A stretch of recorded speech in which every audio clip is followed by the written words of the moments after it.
This is the inside story of the rebirth of an icon, the Ford Focus RS. From the design studio to the test track and from Arizona to the Arctic, we follow the team as they strive to revive a famous name. We are not going to put out a vehicle that doesn't deserve that RS badge. And we'll follow Ford Rally and Gymkhana superstar Ken Block as he joins the RS team.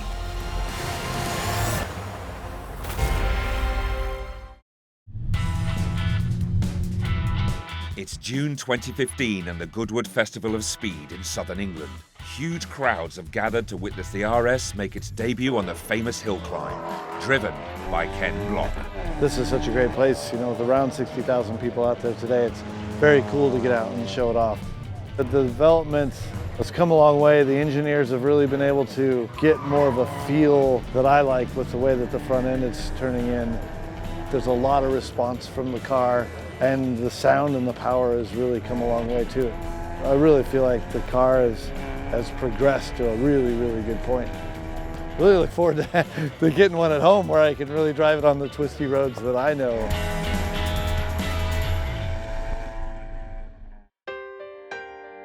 "300 miles away in Lommel, Belgium, the development team are meeting for an all-important sign-off drive.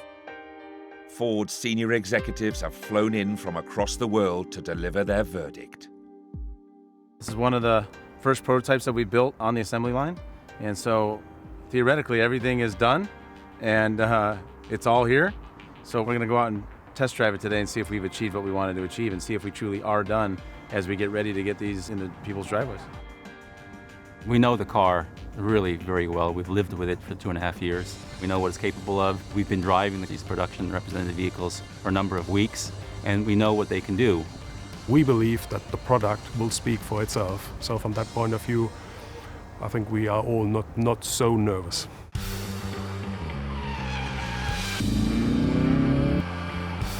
The testing begins on Lommel's most challenging track. But man, I'm really happy with how it does have a personality now. It's got exactly. Yeah. Something that I pushed the team really hard on. Glad you did. For a long time. You know, people didn't know what I meant by drama, but you know when you have it. Yeah, right, exactly. But you get in the car, you start it up, you want to know you're an RS. Right. You don't want to think, oh, is this a 2-liter or whatever? Exactly. It's an RS. Right. I'm with you. One of the things that we've been working on really hard is, even in normal mode, when you get on the throttle in a corner, to give you that sort of feeling like you're really being pushed from the rear of the car. Right. Like that rear-wheel drive feeling, kind of, not front-wheel drive, to get away from that front-wheel drive, and I think we've done a pretty good job on that. I think you have too.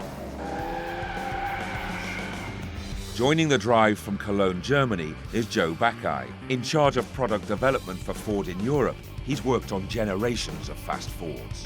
RSs have always had a great heritage coming out of Europe, and I've been part of that process for the last 20 years, so it's great to be able to use my experience.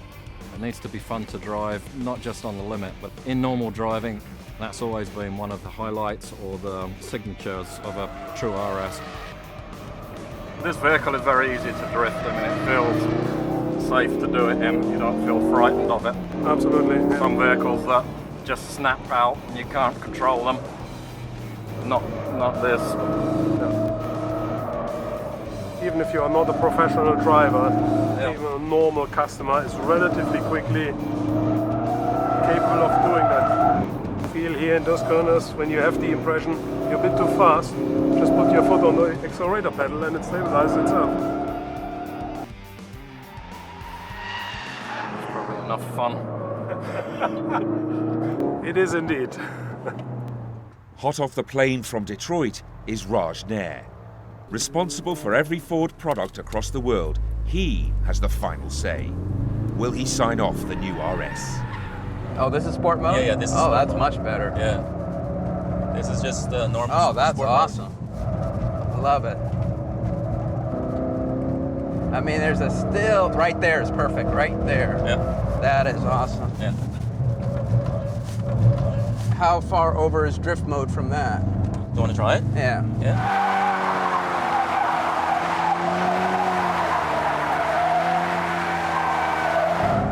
Perfect.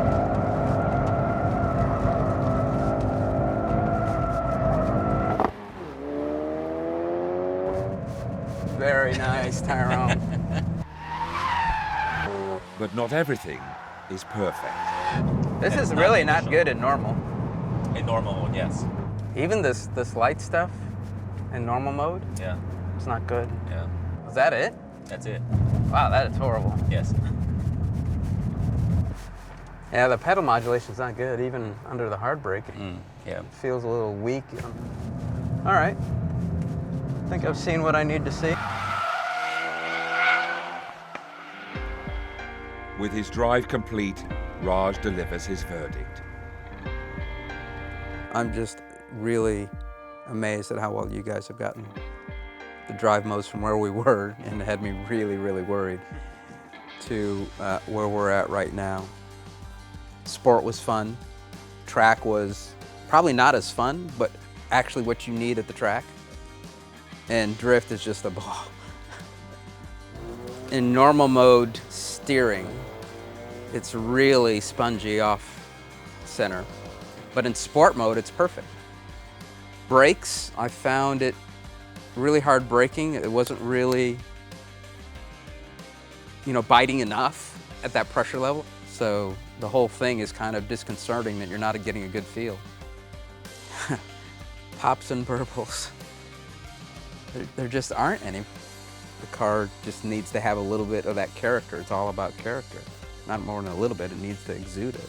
And so there's the areas, we're really late, so we really got to get on this. So great progress on the drive modes. Get off your ass on everything else. All right. Thank you, team. Not signed off. Just to be clear. We would have been surprised. Yeah, okay. A couple of specific issues, and those are really critical to get right for this type of vehicle. Where we're at on some steering feel off center and brake feel under medium to hard braking, and getting a little character in the exhaust noise. And pops and burbles are actually a sign of you're dumping fuel and you're not controlling your fuel mixture as accurately as you'd like, and it's actually a sign of inefficiency. But it sounds really cool. Although the engineering side of me hates it, the enthusiast side, I think the car needs it, and the enthusiasts will love it when they hear it. For the development team, there are more late nights ahead. Well, what's going to happen now is that we're going to huddle the entire engineering team together.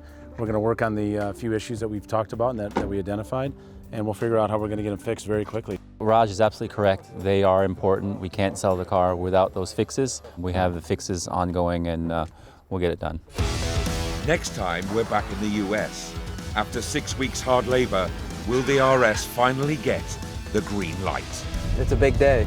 We really need to be clean today, or we're going to have some pretty serious repercussions.